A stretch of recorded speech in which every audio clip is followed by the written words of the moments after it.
Hello, Betty Boop Fit. Just waiting for everybody to get on here. And we will go over all of this.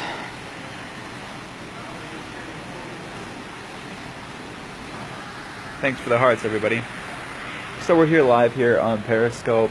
And for people that's seeing this on replay on Facebook, you won't see the comments and the hearts that are given from everyone here on Periscope getting to talk with us around the world via Periscope.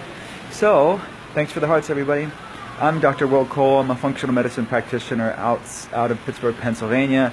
Most of our patients are in other cities and states and countries via our virtual functional medicine practice, where we do webcam and phone consultations for people around the world.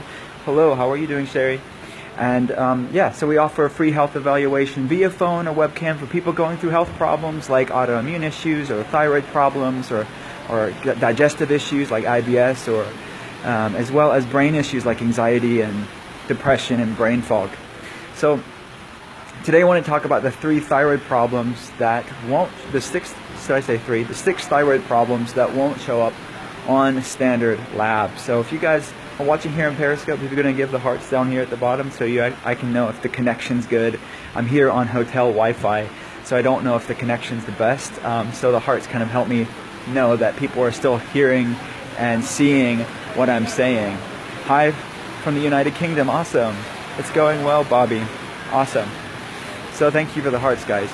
So we're going to talk about tonight. Actually, we're lecturing here outside of Pittsburgh on functional medicine and the 6 thyroid conditions that won't show up on standard labs, and exactly what labs to have run, how to interpret those labs, and what to do about those labs.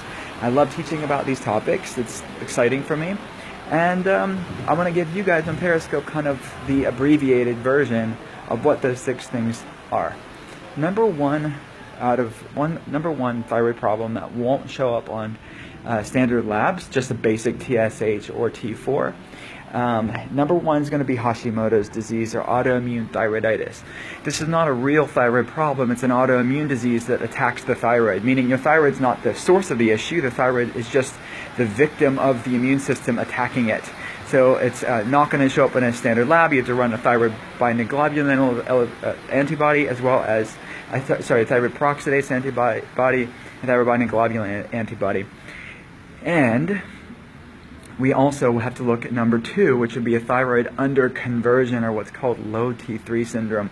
This is something that we see a lot in clinic, where they have normal T4, but their body's not converting T4, which is the inactive form of the thyroid hormone, into T3, which is the active. So it's a tyrosine protein with 3 iodine molecules attached to it.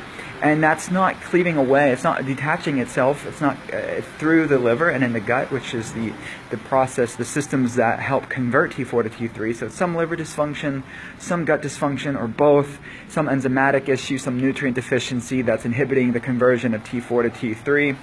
And then we have the opposite problem, which is thyroid overconversion. So this is where the body's producing T3 in leaps and bounds, and you'd think, what's wrong with this? What's wrong with that? Hi from St. Petersburg, Russia. That's awesome. Hi from Ireland. Hello, how are you doing?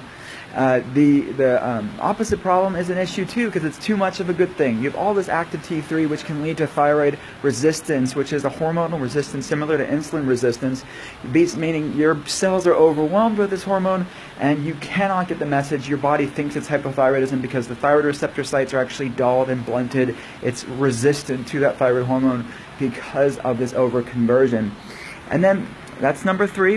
And then number 4 would be thyroid binding globulin elevation, which is the little protein carriers that carry the thyroid hormone around. So this is something that we see a lot as well. And then I would say thyroid resistance would be an additional one as well that can be separate than overconversion. And something that we see a lot too is high reverse T3. So this is high reverse T3 is a big problem, where your body's producing a higher amount of the inactive, unusable form called reverse T3, which binds to the thyroid receptor sites, and the body thinks it's deficient because the thyroid receptor sites are being occupied by reverse T3, which is an unusable form. So chronic stress can cause this, inflammation, high cortisol, adrenal problems can cause this as well. So that's some of the thyroid problems, and there's more than that won't show up on standard labs. You need a full expanded panel, and that's what we run for patients around the world. We interpret those labs. We run additional labs that have other implications as far as thyroid physiology and thyroid metabolism in the body.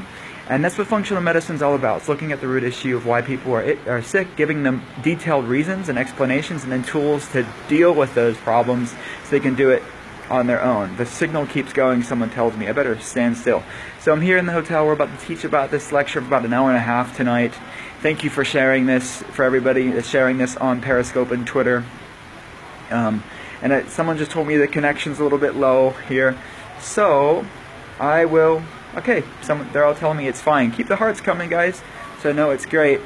So that's what we're going to teach about tonight, and that's what functional medicine is all about. So if you go to drwillcole.com, type in thyroid labs on the search engine on the website, and then you can get a full panel and what the functional ranges and what the optimal healthy ranges are.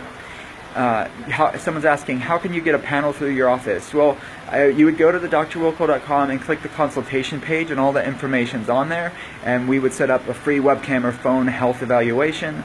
And you also can look at those labs just to know them for yourself and educate yourself on the blog. Just type in the search engine thyroid labs, and you'll see a couple articles about that gives you every lab you want to have run, how to interpret those labs, and that's what I'm teaching about tonight in detailed fashion.